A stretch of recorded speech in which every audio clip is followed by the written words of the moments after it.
Hello from Southern Ontario. It's April 16th. So I'm going to do a few vids about the WEF here, and I would hope that you'd consider sharing them, maybe posting them to the other platforms and stuff. I'm going to work right from my notes here so I don't get lost in the minute. You know what I mean? It's so easy to do. Now, nothing here is conspiracy theory. In fact, nothing here is theoretical at all. It can all be fact-checked within the WEF's own website, and much of it in the books Klaus Schwab, founder and head of the WEF, has published. I mean, scholars, the academia, people with a string of letters after their name, world-renowned investigative journalists, independent and mainstream media alike on a global level, they've all gone down this path before. Some of what I'll speak of today has been spoken of in the European government parliaments, the UK and Australian parliaments. Nothing I'm going to speak of here is my own opinion or theories or interpretation. Let's get into it. You've heard of Agenda 2030, the New World Order, the Fourth Industrial Revolution, and, other of their phrases, I'll say. But what is the WEF? Well, those who are ignorant of what they are, or those who lack the courage to accept what they are and what their agenda is, will claim they're a harmless and powerless capitalist think tank. Nothing could be further from the truth. Their openly stated primary objective is, and I quote, one world governance. That, of course, again, openly stated, being them, the unelected, self-proclaimed global elitists. I bring you now to the words of Klaus Schwab himself at the annual meeting of the global elitists at Davos year before last. I'll condense and paraphrase. The clip I'm referring to sent shockwaves around the world for its open audacity, and it's not photoshopped or auditorially adulterated. You know what I mean.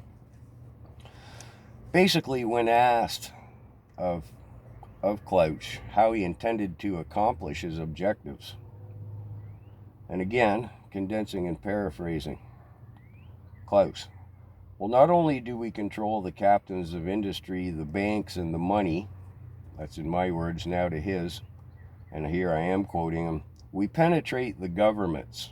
He rambled about Argentina and some stuff I'll not bother with, and then said, and here again I am quoting him, for example, I am most proud of the young global leaders graduate Justin Trudeau, and I know for a fact we have penetrated more than 50% of his cabinet. Yeah, and that's not just Canada. When we see what's going on in Europe and what happened in Sri Lanka, yeah, okay. What Klaus didn't mention in that statement when he was saying he was so proud of the young global leaders graduate Justin Trudeau, he graduated the class of 92, same year as, amongst others, Mark Rutte from the Netherlands. See why I have to stick to my notes. Klaus didn't mention that Chrystia Freeland, our Deputy Prime Minister and Minister of Finance, sits openly on the WEF's Board of Trustees.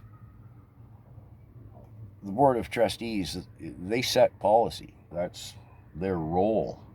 That's their stated purpose.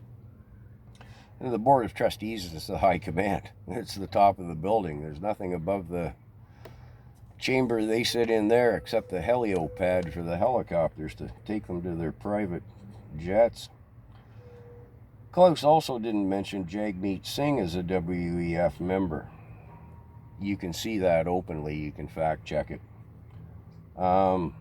Apparently scrubbed from the WEF's forum site is that Jagmeet graduated in 2018.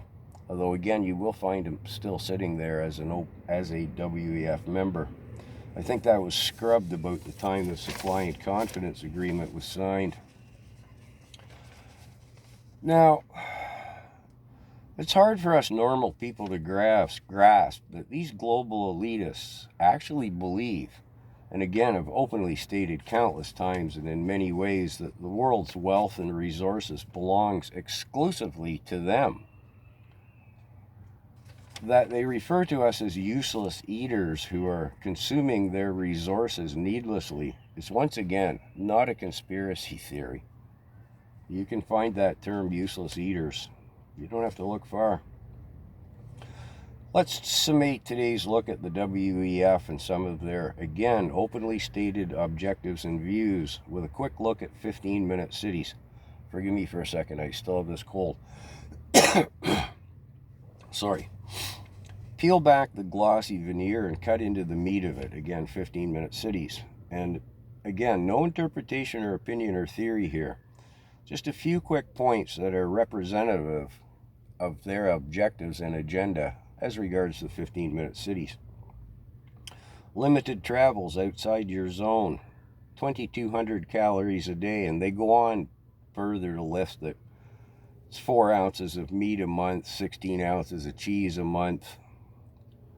All other protein requirements will be met from other sources.